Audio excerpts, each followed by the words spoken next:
할렐루야. 이 아침에 하나님의 말씀에 대해서 목마름이 있는 분들만 아멘 하십시다. 저는 이스라엘에서 왔는데요. 2월 22일 날 다시 이제 한국에서 일정을 마치고 이스라엘에 가족들이 있습니다. 저희 아내와 딸이 있는데 2월 22일 날 그 오후 비행기를 타고 이제 이스라엘까지 가는데 거리가 8,200km밖에 안 됩니다. 비행기로 가는데 11시간 30분밖에 안 걸리는 그 짧은 거리를 갔는데 이스라엘 정부에서 코로나 바이러스 사태로 인해서 갑자기 2월 20일 밤 갑작스럽게 아무 통보 없이 도착하기 2시간 전에 한국에서 오는 모든 비행기를 금지시켰습니다. 그래서 한국에서 이렇게 난리가 났었죠. 그죠? 그래서 뉴스에도 나오고 했었는데요. 그렇게 해서 도착을 하고 1시간 반 동안 이제 머물고 있다가 그냥 내리지도 못하고 아빠가 오기를 기다리는 딸하고 가족들이 이제 있음에도 불구하고 그 비행기를 다시 타고 8,200km밖에 안 되는 그 짧은 거리를 11시간 30분, 그러니까 비행기만 타고 갔다가 그냥 온 겁니다. 그래서 23시간밖에 안 되는 그 시간을 비행기만 타고 와서, 그러니까 5월 22일이 되면 가족과 헤어진 지 3개월입니다. 그래서 처음에는 코로나 바이러스 때문에 하나님이 뭐 이렇게 이스라엘을 못 들어가는가 보다 생각을 했습니다. 근데 그거는 저의 생각이었고 하나님의 생각은 우리의 생각과 많이 다르신 거 아시죠? 그래서 참사랑 교회 성도님들에게 이 3박 4일 동안 이 말씀을, 하나님이 저에게 주신 이 말씀을 나누라고 아직까지 이스라엘로 못 돌아가고 이 아침에 여러분 앞에 서게 되었습니다. 아멘. 오늘 함께 나누고 싶은 말씀이 내가 나의 영광을 짓밟았다 인데요. 하나님께서 이 아침에 저에게 그리고 여러분들에게 정말 말할 수 없는 하나님의 놀라운 은혜가 있기를 축복합니다. 아멘이시죠? 네. 살리는 것은 영이니 육은 무익합니다. 나는 날마다 상황과 환경에 영향을 받습니다. 코로나 바이러스로 인한 영향을 받습니다. 상황과 환경에 매이는 사람이지만 하나님의 말씀은 매이지 않습니다. 하나님의 말씀이 매이지 않는다라는 것은 그분의 말씀은 내가 처한 상황과 환경과는 상관없이 하나님은 하나님의 때에 하나님의 방법으로 하나님의 말씀이 우리 삶 가운데 이루어진다라는 의미입니다. 아멘이시죠? 아멘. 여러분 신앙생활 하면서 가장 많이 들으셨던 용어가 있습니다. 6글자입니다. 여러분 찬양하실 때 가장 많이 여러분 입술로 고백한 찬양 가사가 있습니다. 기도하실 때 가장 많이 기도한 기도 제목이 있으세요. 그리고 교회가, 대한민국 모든 교회가 가장 많이 언급하고 가장 소중하게 생각하는 가치가 있습니다. 목회자가 되고 안수를 받고 난 이후에, 그리고 선교사로 헌신하고 난 이후에 울면서 고백한 마음의 소원이 있습니다. 뭘까요? 6글자입니다. 하나님의 영광입니다. 하나님의 영광.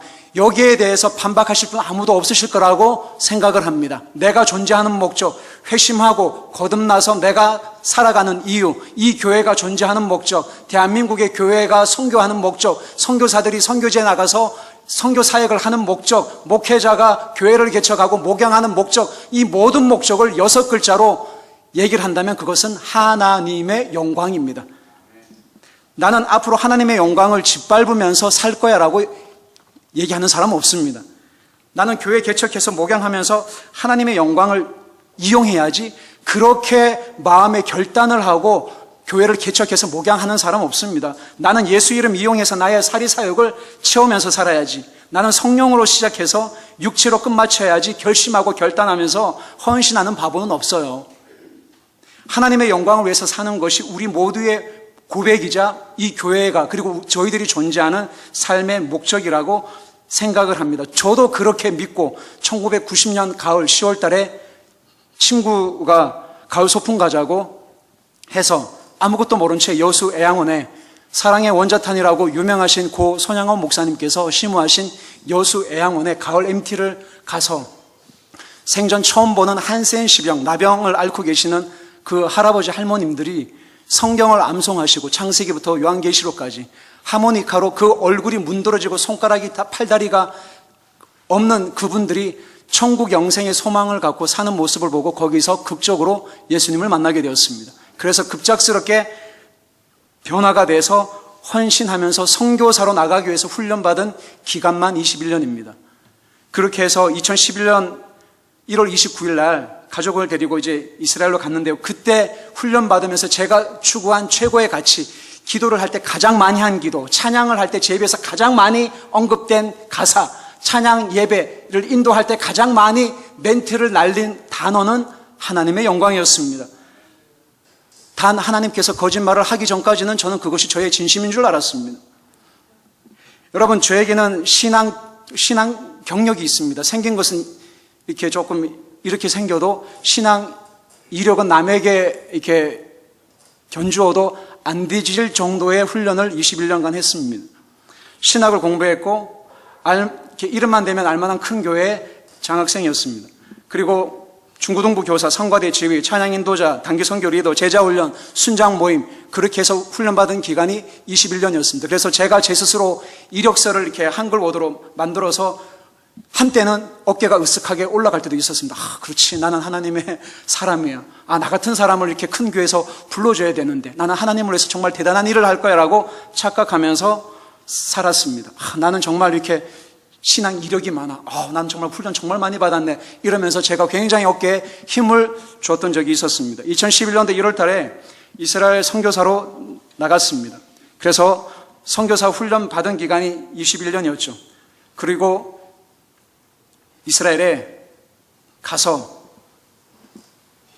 사역을 하다가 2016년도 10월 말에 아내가 이스라엘에서 하혈을 하기 시작했습니다. 그러면서 이렇게 몸 상태가 너무 안 좋아져서 한국으로 이렇게 나올 수밖에 없었는데, 한국으로 이제 나와서 2016년도 10월 달에 성남의 어느 큰 교회에서 2017년 종교개혁 500주년 기념 집회가 있었습니다. 그래서 그 집회에 아내와 함께 참석을 했습니다. 물론 그때 성령이 별로 안 충만한 상태였습니다. 물론 그때도 아내랑 싸웠습니다. 선교사였는데, 그죠? 마스크를 낀 채 아무 일도 없었다는 듯이 가면을 쓴 채 그 집회를 하고 찬양팀이 앞에 나와서 오직 믿음으로, 오직 말씀으로, 오직 하나님의 영광을 위하여라고 하는 이 세 가지 토픽을 가지고 기도하고 예배를 인도하고 사람들이 두 손을 들고 기도하고 찬양하고 있는 그 어느 한 가운데에 정말 이 마음이 강박한 채로 이렇게 아무 감동 없이 그렇게 앉아 있었습니다. 아마 저의 책을 읽으신 분들은 아마 그 스토리가 이렇게 나와 있는데요. 그렇게 이제 앉아 있는 중에 정말 성광처럼 하나님께서 저에게 제가 선교사로 나가기 위해서 21년간, 그리고 2011년 1월부터 2016년 10월까지 6년간 토탈 27년 동안 하나님을 위해서 헌신했던 그 모든 시간과 사역과 훈련에 대해서 하나님이 뭐라고 말씀하셨냐면, 아무 생각 없이, 아무런 감동 없이, 감흥 없이, 눈물은 아예 나오지도 않고 그냥 예배가 하니까 언제쯤 끝나나 그렇게 앉아있는 목회자요 자칭 선교사라고 하는 저에게 하나님이 하신 말씀이 이 말씀이었습니다. 그래서 올해 한국에 들어와서 규장 출판사를 통해서 낸 책의 제목이 너가 나의 영광을 짓밟았다였습니다. 그 말씀을 듣는 순간 너무너무 충격을 받아서 그 자리에서 꼬꾸라졌습니다. 정말 꼬꾸라지고 정말 통곡하고 어떻게 할 바를 몰라서 하나님 앞에 어떻게 부르짖었냐면, 하나님 당신께서 불러주신 선교사입니다. 하나님 저 이스라엘 선교사입니다. 하나님 저 목회자입니다. 하나님 제가 당신을 위해서 헌신했던 21년간의 시간, 6년간의 사역, 총 27년간의 그 시간에 대해서 하나님이 말씀하신 건 너가 나의 영광을 짓밟았다였는데, 이 책을 내고 나니까 몇몇 분들이 하시는 말씀이, 이분은 어떻게 선교지에서 어떻게 살았길래 책 제목이 이렇게 거칠고 이렇게 험악스러울까? 너가 나의 영광을 짓밟았다라고 해서 저를 너무 나쁘게 그렇게 이렇게 선입견을 가지고 바라보시는 분들이 있으시더라고요. 저 그렇게 나쁜 사람 아닙니다. 저 마약 안 했습니다. 저 사람 안 죽였습니다. 저 그렇게 하나님의 영광을 짓밟을 정도로 그렇게 막무가내로 그렇게 살지 않았다라고 저는 생각을 했습니다. 근데 하나님의 생각은 저의 생각과 다르셨습니다. 하나님, 제가 언제 당신의 영광을 짓밟았습니까? 저 하나님의 영광을 짓밟은 적 없습니다. 죄 짓고 산 적은 있지만 그렇게 제가 함부로 안 살았습니다 라고 했을 때, 하나님이 저에게 말할 수 없는 아픔과 그 파노라마처럼 제가 어떻게 살아왔는지를 그림처럼 보여주시면서 가장 책망하셨던 영역이 뭐였냐면 하나님과의 친밀함 없이 네 마음대로 네가 하고 싶은 대로 마치 하나님의 영광을 위해서 일을 한다라는 척 하지만 실제적으로 너의 영광, 너의 배부름, 너의 어떠함을 가지고 나의 이름을 이용했던 그 사건들을 그림처럼 그 짧은 시간에 한순간에 보여주셨습니다. 하나님의 인도함 없이 내가 하고 싶은 일을 했던 것, 아내와 남편이 한마음이 되지 못하고 서로에게 상처 주며 지냈던 것, 선교사답지 못한 거친 언행들과 자녀들에게 본이 되지 못한 모습들을 보이면서 선교사인 척, 목회자인 척, 영성 있는 척, 거룩한 척, 아무 일도 없는 것처럼 그렇게 가면 쓰고 그렇게 신앙생활하고 있는 척 하는 저의 이중적인 삶에 대해서 하나님이 그 집회 가운데 말씀을 하셨다는 것입니다.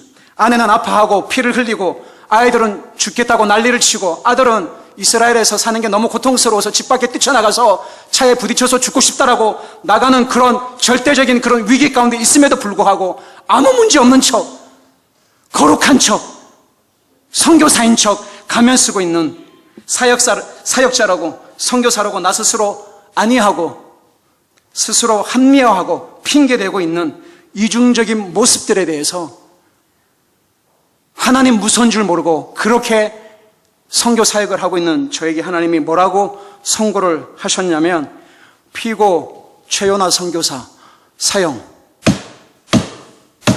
2016년도 10월 말에 하나님이 저에게 하셨던 말씀입니다. 27년 동안 썬데이 크리스찬으로 교회만 왔다 갔다 한 그 정도 차원의 신앙생활을 안 했습니다. 얼마나 수많은 세미나와 집회와 강의와 신학 공부와 선교사가 되기 위해서 21년 동안 사역지에서 6년간의 그 시간에 대해서 하나님의 선고하신 것은 너가 나의 영광을 짓밟았다. 사형이라는 거예요. 아무 상관이 없다는 거예요. 그거는 너의 사역이지 내 사역이 아니라는 겁니다. 하나님이 바라보시는 관점과 제가 생각하는 것과는 달랐다라는 것입니다. 그게 얼마나 충격이었는지 몰라요. 나의 영광을 마치 하나님의 영광인 것처럼 속이며 감추며 이용한 죄에 대해서 하나님이 선고를 하셨다라는 것입니다.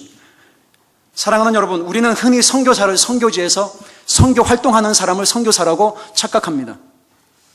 목회자는 교회를 개척해서 목회 활동하는 사람을 목회자라고 여러분들이 잘못 알고 계십니다. 사랑하는 여러분, 선교사는 선교지에서 선교 활동하는 사람을 선교사라고 하지 않습니다. 선교사는 하나님이 불러주신 그 자리에서 하나님께서 하나님의 때에 하나님의 방법으로 하나님의 선교를 하나님의 사람들을 통해서 하나님께서 하시는 것을 선교라고 합니다. 선교사가 원하는 곳에 가서 자기가 하고 싶고 원하는 일을 하는 것을 선교사라고 하지 않습니다. 목회자는 교회를 개척해서 목회 활동을 해서 하는 사람을 목회자라고 하지 않습니다. 목회자는 날마다 하나님의 음성에 귀를 기울이고 날마다 마음의 할례를 받고 하나님이 내 안에 계시고 내가 그리스도 안에 있어서 나를 통해서 하나님의 생명이 흘러가는 것, 그 사람이 바로 목회자입니다. 2011년도 1월 29일 날에 저희 가정이 이스라엘에 OM 선교사로 가서 2년 동안 열심히 했습니다. 얼마나 열심히 했겠습니까? 21년간 훈련을 받고 가서 이스라엘을 변화시키리라, 유대인들을 바꾸리라, 그곳에 놀라운 이스라엘의 회개와 부흥의 역사를 일으키리라고 해서 그렇게 갔는데 2년 만에 탈진이 되었습니다. 2년 만에 탈진이 되어서 유대인들이 그렇게 꼴보기가 싫은 거예요. 너무너무 꼴보기가 싫은 거예요. 2년 만에 제자 훈련하고 교회를 섬기고 또 길거리에 나가서 기타 들고 노방전도 하고 전단지 나누고 제가 할 수 있는 한 최선을 다해서 사역을 했는데 사역적인 열매가 없었습니다. 가정은 무너졌습니다. 아내하고는 말할 수 없는 거친 언쟁으로 논쟁하고 싸웠습니다. 아이들에게는 거친 언행과 선교사답지 못한 말로 아이들에게 말할 수 없는 상처를 끼치고 있었음에도 불구하고 선교사 노릇을 하느라고 2년 동안 열심히 했습니다. 그렇게 해서 버스를 타고 집으로 돌아오는 길에 참 오랜만에 듣는 주의 음성이 저에게 들렸습니다. 여러분, 선교사가, 목회자가, 거듭난 신앙인들이 하나님의 음성을 참 오랜만에 듣는다는 게 얼마나 비참한 줄을 여러분 아셔야 됩니다. 하나님은 저희들에게 매일매일마다 말씀하시는 분이십니다. 선교지에 나간 선교사가 하나님의 음성을 참 오랜만에 정말 오랜만에 들었다라는 말은 거꾸로 얘기하면 그 선교사가 얼마나 하나님의 음성과는 상관없이 살아가고 있었냐는 그 선교사의 영적 상태가 얼마나 비참했는가를 여러분들이 아셔야 되는 것입니다. 2년 동안 하고 난 다음에 버스 안에서 하나님이 정말 예상치도 못하게, 하나님은 늘 그러시잖아요. 하나님의 말씀은 늘 간단하십니다. 늘 심플하세요. 저희들이 복잡해서 살지 하나님은 늘 간단하게 말씀하십니다. 뭐라고 저에게 훅 치고 오셨냐면, 너 여기 왜 와 있니? 딱 이러시는 거예요. 너 여기 왜 왔니? 여러분, 제가 그 음성이 임했을 때 제가 천부의 의지 없어서 손 들고 옵니다라고 제가 회개했을까요? 아니면 짜증내고 화를 냈을까요? 참고로 저의 이름은 최요나입니다. 제가 두 손 들고 회개했을까요? 아니면 짜증내고 신경질을 냈을까요? 네? 회개했다고요? 이렇게 좋게 봐주셔서 감사합니다. 정말 짜증났습니다. 저의 첫 반응이 뭐였냐면, 하나님 몰라서 물으세요 였습니다. 아니, 불러주신 분이, 여기 와서 사역하라고 불러주신 분이 그런 질문을 하면 어떡하십니까? 당신이 불러서 제가 여기 왔잖아요. 주님, 저 이스라엘 선교사잖아요. 저 여기에 이스라엘의 회복과 하나님 놀라운 부흥을 일으키기 위해서 이 땅에 왔는데 너 여기 왜 와 있니? 라고 그렇게 물으시면 섭섭하죠? 라고 하면서 제가 얼굴을 붉히면서 신경질을 냈습니다. 그렇게 짜증을 한참 내고 난 다음에 제가 정말 열심히 변명을 했습니다. 주님을 위해서 드린 그동안의 시간, 물질, 헌신, 나 자신이 얼마나 헌신적이고 내가 얼마나 주님을 사랑하고 내가 얼마나 열심히 특심인 사람인지 그렇게 변명을 했을 때 하나님께서 아무 말씀 안 하시다가 이렇게 저에게 답변을 하셨어요. 내가 너를 왜 이곳 이스라엘로 불렀는 줄 아느냐라고 이렇게 하시는 거예요. 하나님, 저 유대인 선교사입니다. 저 이스라엘 선교사입니다. 저 OM에서 파송받았습니다. 하나님, 제가 이때까지 훈련받은 게 다 당신의 영광을 위해서 이때까지 한 거 하나님 알고 계시잖아요 라고 했더니 하나님의 이 말씀이 저의 모든 선교의 패러다임을 바꾼 그 한마디가 되었습니다. 그건 너가 정의한 선교고 나와 상관이 없다. 너 유대인 바꾸고 싶니? 예, 그래서 제가 여기 이스라엘에 와 있습니다. 나는 너부터 먼저 바꾸고 싶다. 너는 유대인들을 바꾸려고 왔지. 그럼요, 저 유대인 선교사입니다. 근데 해보니까 어떠니 잘 안 됩니다. 고집스럽습니다. 아주 정내미가 뚝뚝 떨어집니다. 한국으로 빨리 가고 싶습니다. 해도 안 됩니다라고 그렇게 원망하고 불평하고 신경질을 낼 때에 하나님은 저에게 뭐라고 말씀하셨냐면, 그렇게 안 바뀌는 유대인들을 통해서 나는 너부터 먼저 선교하고 싶었다. 나는 너부터 먼저 바꾸고 싶었다. 그것이 하나님의 선교라고 말씀을 하셨습니다. 사랑하는 여러분, 전 세계에서 복음이 전해지기 가장 어려운 곳이 어디라고 생각하십니까? 예, 이스라엘이라고 말씀하실 거라고 저는 알고 있었습니다. 왜냐하면 제가 이스라엘에서 왔으니까요. 그죠? 북한 땅이라고 말씀하지 마십시오. 무슬림 지역이라고 말씀하지 마십시오. 여러분들이 너무나 잘 아는 땅입니다. 여러분이 너무나 가까운 데 있습니다. 이 책을 읽으신 분들은 빨리 대답을 하시면 제가 할 말이 없어지니까 잠시 이렇게 전 세계에서 복음이 가장 전해지기 어려운 민족은 북한이나 무슬림 지역이나 이스라엘이나 중동이나 유럽이나 미국이 아니라 여러분들과 너무너무 가까운 데 있습니다. 정말 가까운 데 있지만 가장 멀리 있고 변화받기 싫어하고 복음에 대해서 불순종적이고 내 마음대로 살아가려고 하는 민족이 있습니다. 요나를 한번 거꾸로 한번 해보실까요? 시작. 어느 민족일까요? 남민족이요. 다른 사람이 문제가 아니라 타민족이 문제가 아니라 타문화권에 가서 선교를 하지 말라는 말씀이 아닙니다. 그들에게도 복음이 필요하지만 정작 정말 복음이 필요한 곳은 남민족이라는 거예요. 내가 문제라는 것입니다. 내 마음이 문제라는 것입니다. 내가 복음으로 안 바뀌고 있는 이 강팍한 마음, 구원의 감격이 사라진 이 마음, 첫사랑이 없어진 이 마음, 형식적인 이 마음, 몸이 건조한 마음, 아무런 감격과 감동 없이 교회에 나오고 있음에도 불구하고 아무런 영적인 각성을 못 느끼고 있는 문둥병자와 같은 나의 영적인 상태를 가지고 있음에도 불구하고 아무런 마음에 깨달음이 없는 이 강팍한 이 마음, 여기가 정말 복음이 필요한 장소라고 주님이 말씀하셨다는 것입니다. 사랑하는 여러분, 많은 사역자들이, 목회자와 선교사들은 자신들은 선교를 하는 사람, 목회를 하는 사람, 십자가를 전달하는 사람으로 생각을 하지 자신들이 정말 사역이 필요한 선교 대상지라고 생각을 잘 하지 않습니다.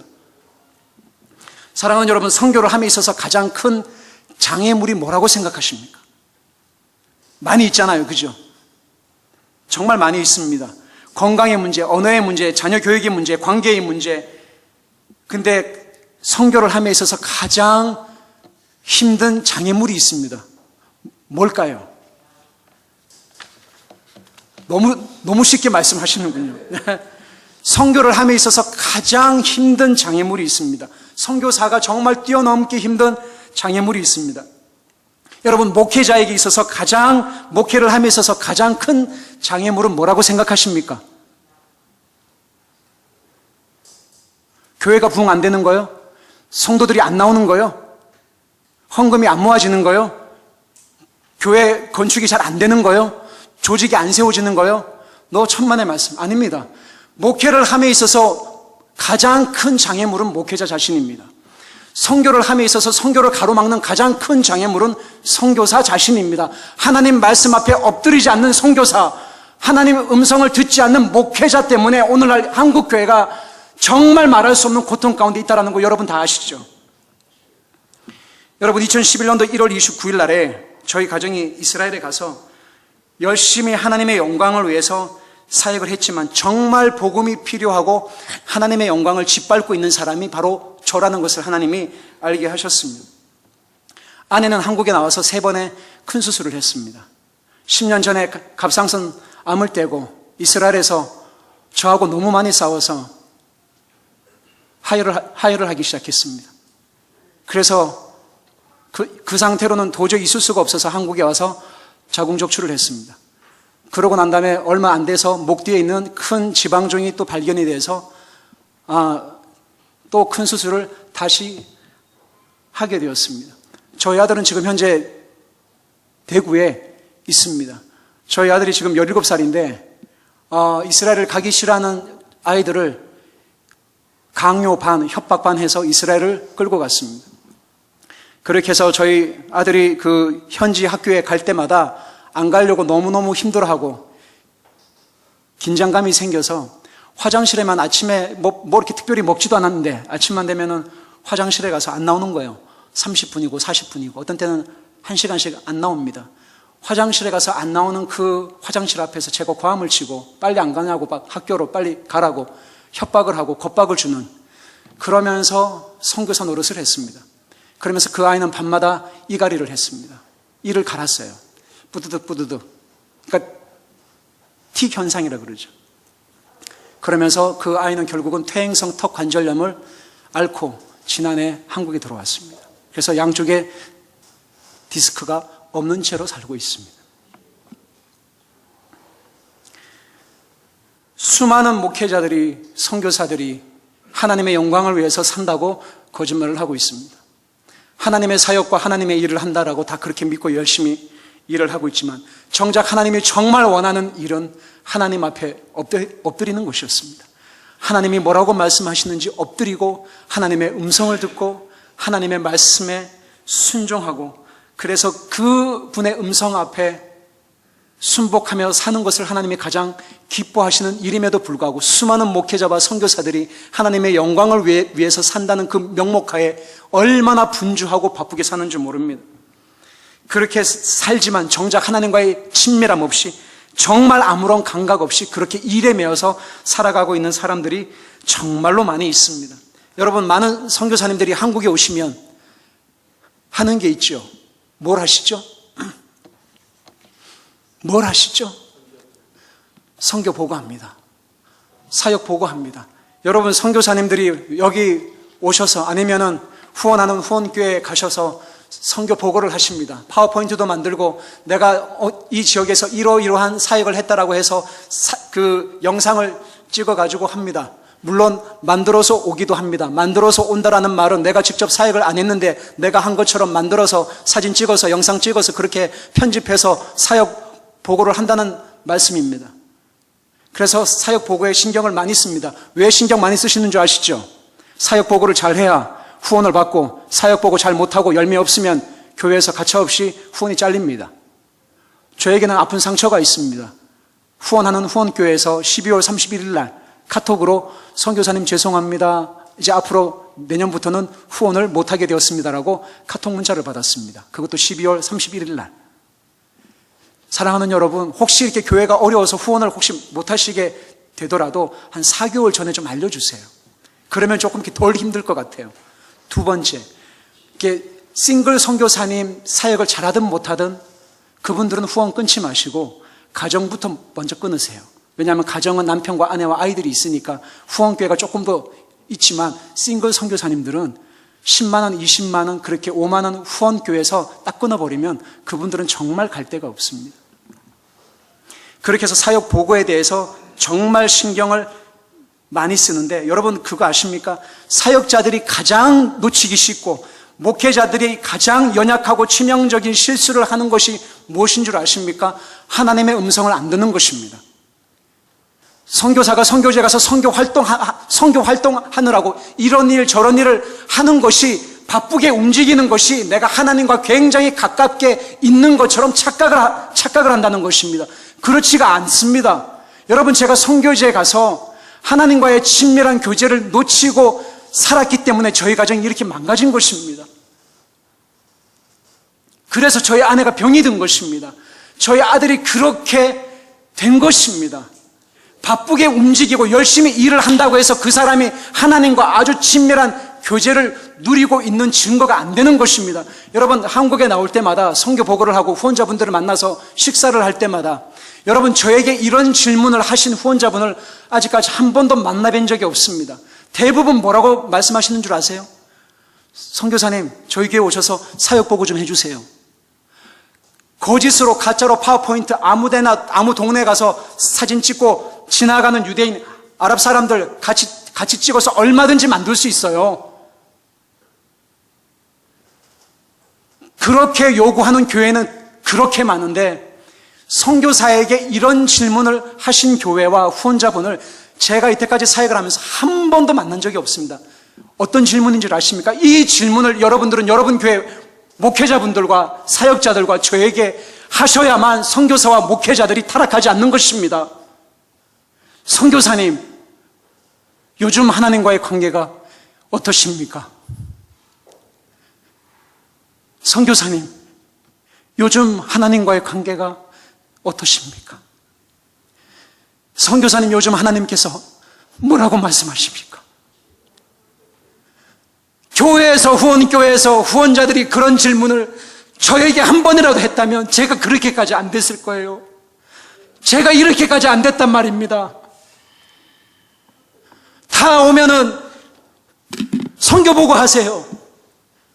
후원금 잘라버리고, 파송은 그렇게 전 세계에서 1등, 2등을 다투어서 한국교회에서 선교사들 그렇게 많이 파송을 하고 교회 개척을 하고 제자 훈련을 하고 무슨 학교를 세우고 신학교를 세우고, 그렇게 교회가 그렇게 큰 소리를 치지만 정작 선교사들이 50이 넘고 60이 넘어서 우울증, 조울증, 자살충동, 암투병을 해서 아무것도 의지할 데가 없어서 한국교회 오면 갈 데가 없고 선교관과 안식관을 못 구해서 그렇게 헤매고 모른 척하고 도와주지 않는 이 이종적인 한국교회의 이 모습에 대해서 얼마나 비통한 줄 아십니까? 선교 강국이라고 얘기할 때는 언제고, 선교사들이 아무것도 남지 않고 나이는 들고 주름살이 들어서 가정이 망가진 채로, 몸이 망가진 채로 왔을 때도 후원하는 교회가 어렵다고 해서 교회를 다 끊어버리고 후원금을 끊어버리고 오갈 데가 없어서 아이들하고 선교관 찾느라고 한 달은 이곳에, 한 달은 저곳에, 한 달은 이곳에 4인 가족이 그렇게 움직일 때 느끼는 그 비참함을 아십니까? 선교사로 나가라고 그렇게 파송하고 내가 여기 있나오니 그렇게 축복할 때는 언제고, 선교사가 정작 어렵고 힘들고 고통스러워할 때 어느 누구도 거기에 대해서 함께 마음을 나누고 울어주지 않고 비참하게 정죄하고 버리는 이 한국교회에 대해서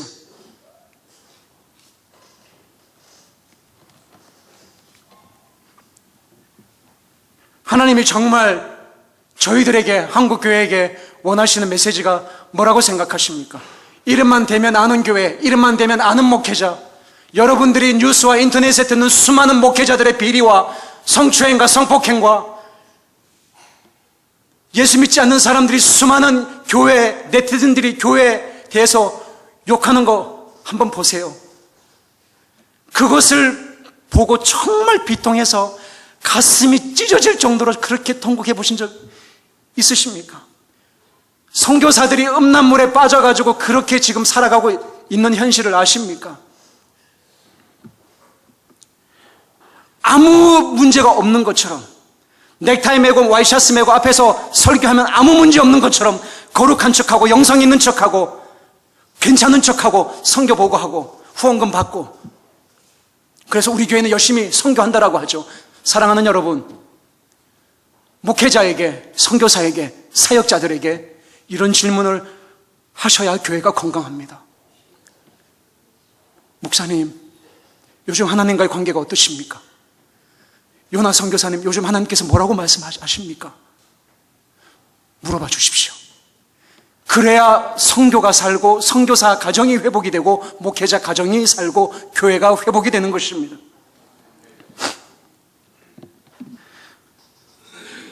사랑하는 여러분, 한국 교회를 향한, 여러분 IMF 때 많은 분들이 어려운 가운데 있었습니다.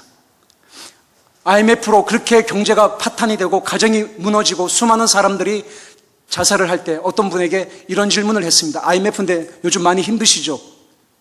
라고 했더니 그분이 하시는 말씀이 아니요, 힘 안 듭니다 라고 하시는 거예요. 그래서 왜 그렇게 힘이 안 드십니까? 그랬더니 저는 IMF 오기 전부터 IMF처럼 살았습니다. 코로나 때문에 힘드시죠? 가진 것이 많고 죄 많은 이 세상이 내 집인 것처럼 천년만년 살 것처럼 손에 움켜쥔 것이 많은 사람들은 코로나 바이러스를 무서워합니다. 코로나 바이러스가 오기 전부터 코로나가 있는 것처럼 산 사람들은 그렇게 힘들지 않습니다. 많은 사람들은 죄 많은 이 세상은 내 집이 아니네라고 그렇게 거짓말을 합니다. 근데 죄 많은 이 세상이 내 집이고 여전히 이 땅에서 천년만년 살 것처럼 뭔가를 끊임없이 움켜쥐고 살아가고 있는 모습이 저와 여러분의 모습은 아닌지 한번 생각해 보십시오. 한국 교회를 향한 하나님의 선고라고 저는 생각을 합니다. 여러분, 코로나 바이러스로 인해서 교회 문이 닫히고 할 때 제가 느꼈던 하나님이 주셨던 감동은 이것이었습니다. 교회의 문이 2개월, 3개월 동안 모이지 못하고 우리가 함께 예배를 못 드리는 이런 상황이었을 때 혹시 여러분 이런 생각은 혹시 해보셨습니까? 저는 거꾸로 생각했거든요. 그동안 여러분들이 드렸던 예배, 그동안 여러분들이 신앙 고백을 했던 그 수많은 신앙 고백들, 사도신경, 그리고 여러분들이 그동안 주님 앞에 올려드렸던, 주님을 경배하고 찬양하고 예배했던 그 모든 것들에 대해서 정말 여러분들의 진심 어린 마음과 삶의 고백이었습니까? 교회 문을 코로나 바이러스가 왜 생겼는지, 어떻게 왔는지 수많은 얘기들이 있지만 그거는 다 차치하고서라도 코로나를 통해서 하나님이 이 교회에게, 이 한국 교회에게 들려주시고자 하시는 메시지가 혹시 한국 교회요, 너희들이 나의 영광을 짓밟았다는 아닐까요? 입으로 내뱉었던 수많은 욕설들과 거짓말들과 부정한 말들과 은혜스럽지 못한 말들과 뒤에서 가십하고 조롱하고 비난하고 비판하고 다른 사람 판단했던 수많은 그 입술들을 하나님이 더 이상 듣고 싶지 않아서 교회 문을 혹시 닫게 하신 건 아닐까요? 교회가 거룩하지 못하고 세상에 빛이 되지 못하고 N번방이 문제가 아닌 것입니다. 여러분, N번방을 한 그 젊은 친구들을 욕하기 이전에 교회가 정말 그들이 세상이 그렇게 오염이 되고 더럽고 정말 입에 담기 힘들 정도로 더럽고 부패해졌다라는 것은 역으로 생각을 하셔야 되는 거예요. 교회가 그만큼 오염이 되고 변질되고 부패하고 목회자와 사역자들이 음란하고 더럽고 양심이 가려워지고 하나님의 영광을 나의 영광처럼 짓밟으며 살아가고 있다는 반증인 것입니다. 그게 교회가 정말 거룩하고 정결한 삶을 살면 세상이 그 정도로 타락을 하지 않는 것입니다. 그 N번방 사건을 통해서, 유흥주점 그 사건을 통해서 코로나가 확산되는 것을 염려하지 마세요. 그걸 통해서 하나님이 혹시 우리 교회에게, 나에게, 우리 가정에게 뭐라고 지금 경고하고 계시는지를 들으셔야 되는 것입니다. 내 삶이 정말 거룩한 삶을 살고 있는가?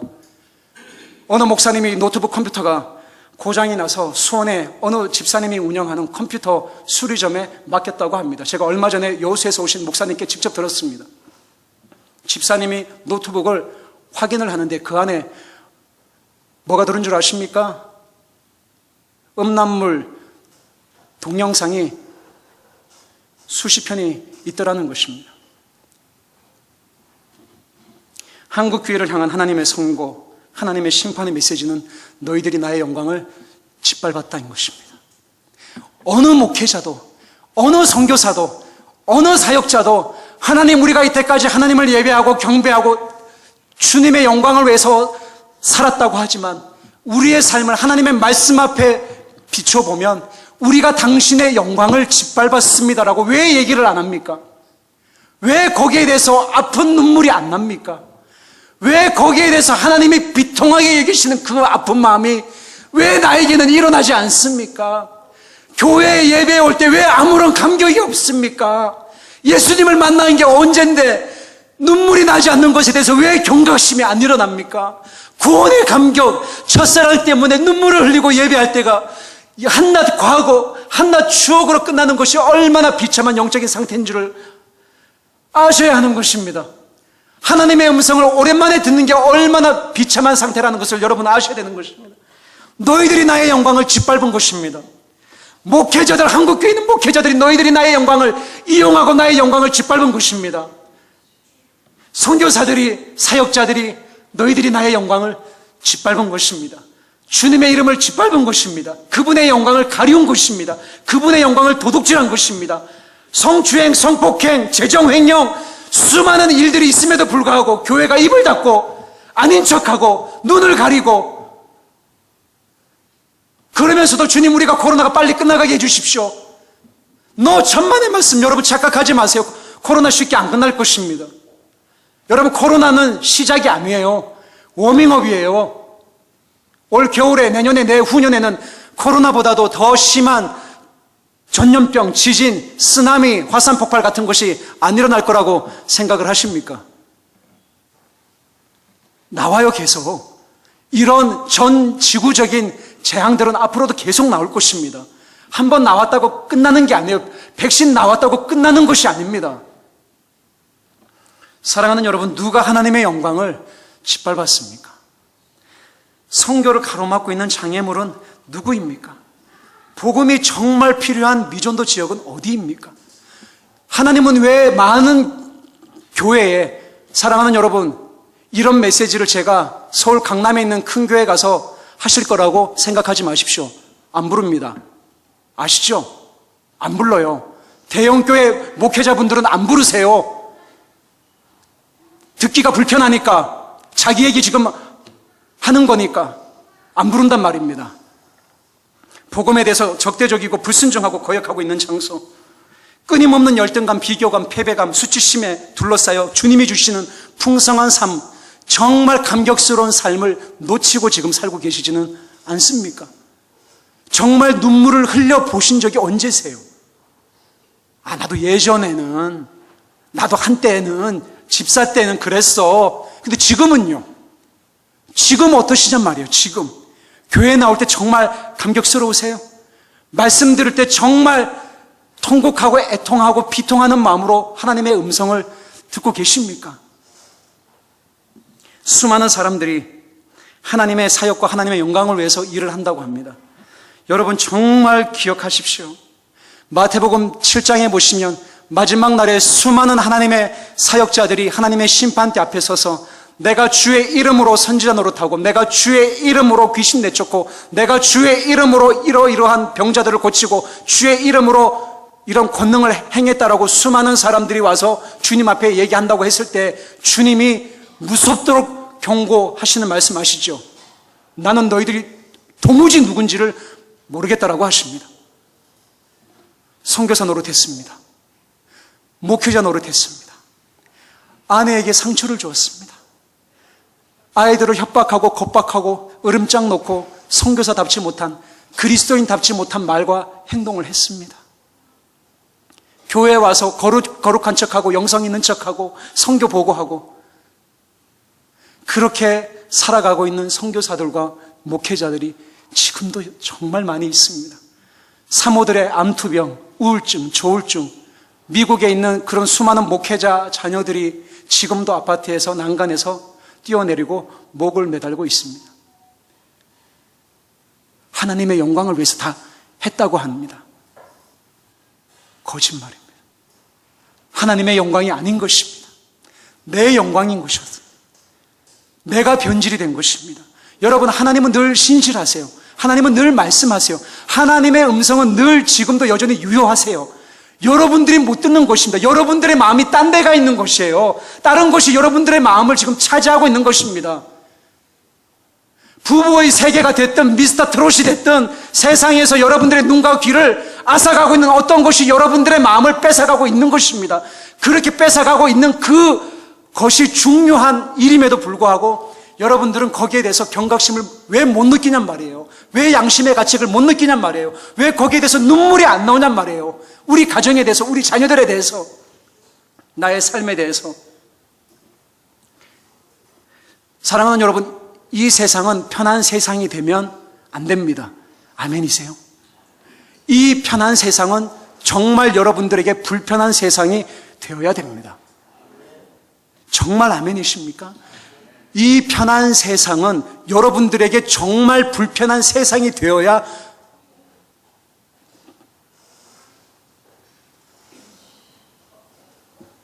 정상적인 그리스도인의 삶인 것입니다. 교회여, 하나님의 눈물이 어디에 있습니까?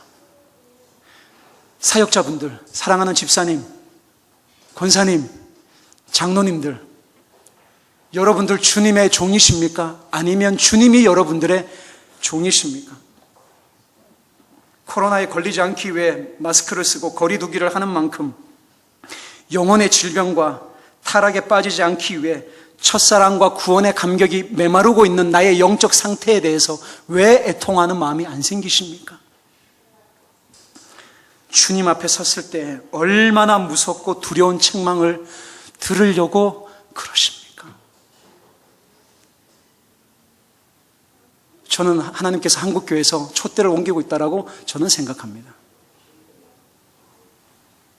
그 정도로 정말 두렵고 무섭게 생각하셔야 됩니다. 얼마나 보이지 않는 하나님을 우습게 여겼으면, 얼마나 하나님의 말씀을 얼마나 농담처럼 목회자와 사역자들이 여겼으면 교회 안에서 일어나고 있는 수많은 더럽고 음란하고 부정한 일들이 지금도 여전히 아무 일이 없었던 것처럼 그렇게 벌어지냔 말이에요. 얼마나 하나님의 말씀을 두렵게 안 여기면, 얼마나 하나님을 우습게 여기면 지금 한국교회가 이런 상태가 되었냔 말입니다. 사랑하는 여러분, 오늘 읽었던 이 말씀이 여러분 삶의 백신이 되기를 원합니다. 하나님의 말씀, 이 요한일서 1장 3절이 목회자와 사역자들과 선교사들에게 주시는 하나님의 백신이에요. 간단합니다. 다시 나와 교제하자. 다시 나의 임재 안으로 들어와라.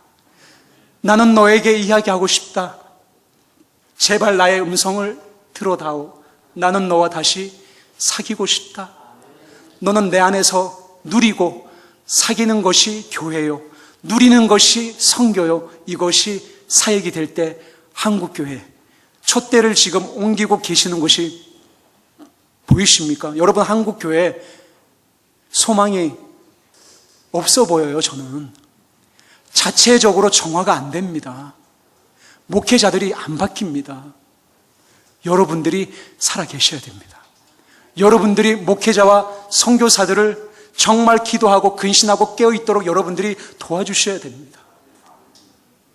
목회자와 선교사들이 하나님과의 친밀함을 놓치지 않도록 여러분들이 함께 서주셔야 됩니다. 그렇지 않으면 옮겨지고 있는 이 촛대는 영원히 더 이상 한국에 임하지 않습니다. 우리 함께 찬양하면서 우리 주의 도를 버리고 이 찬양을 우리 같이 하면서 기도하고 싶습니다.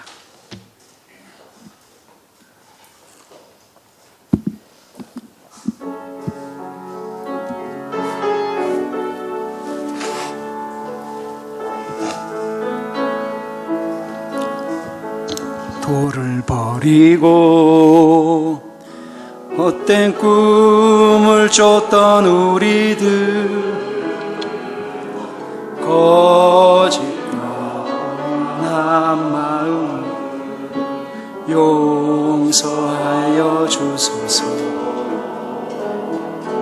하나님의 긍휼로 부끄러운 우리 삶을 덮어주소서. 우리의 소망, 우리의 구원 주께 간구합니다. 성령의 불로 나의 마음을 세워주소서. 성령의 불로 나의 영혼 새롭게 하소서. 다시 한번 주의 도를 버리고 주의 도를 버리고 헛된 꿈을 쫓던 우리들, 거짓과 교만한 마음을 용서하여 주소서. 하나님의 긍휼로 부끄러운 우리 삶을 덮어주소서.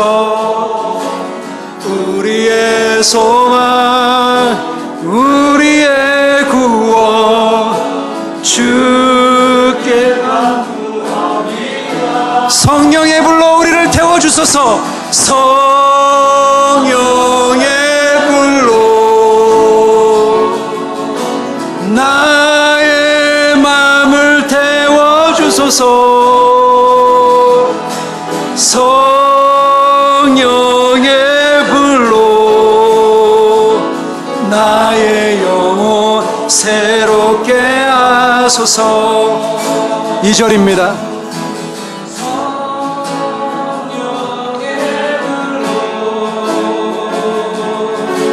나의 마음을 태워주소서. 성령의 불로 나의 영혼 새롭게 하소서. 2절 하겠습니다. 심한 고난을 받아 마음까지 끊어지고 죽음과 같은 고통에서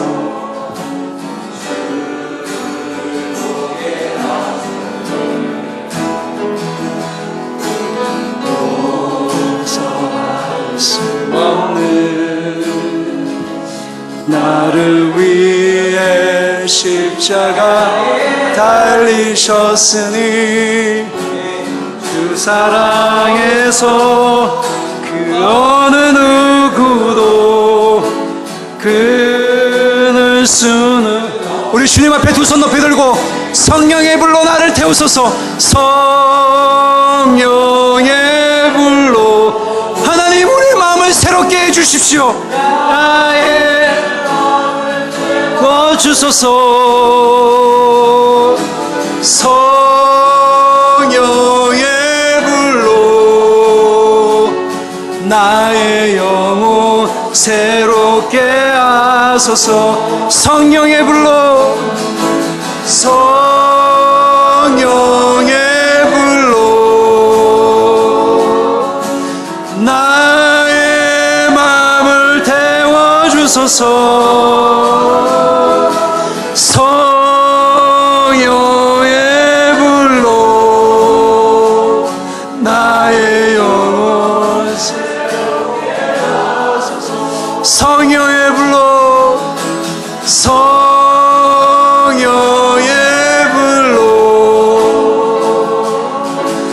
나의 마음을 태워주소서.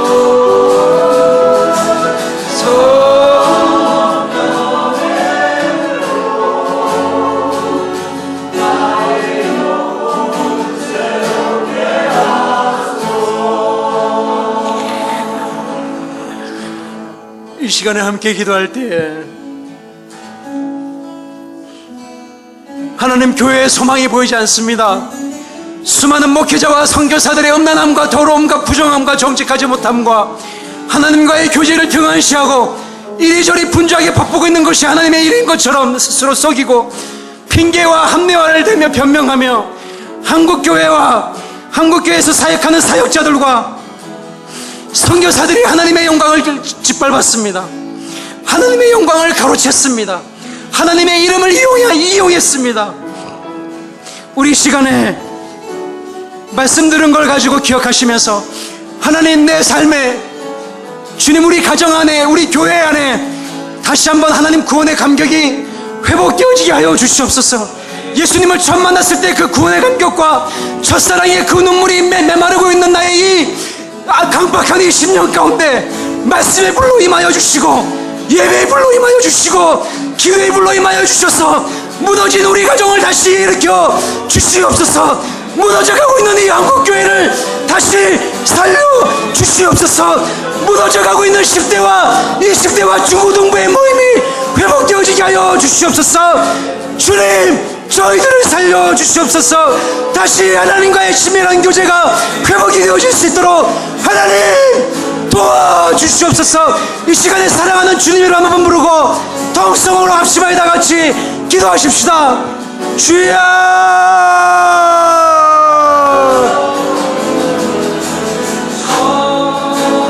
주여,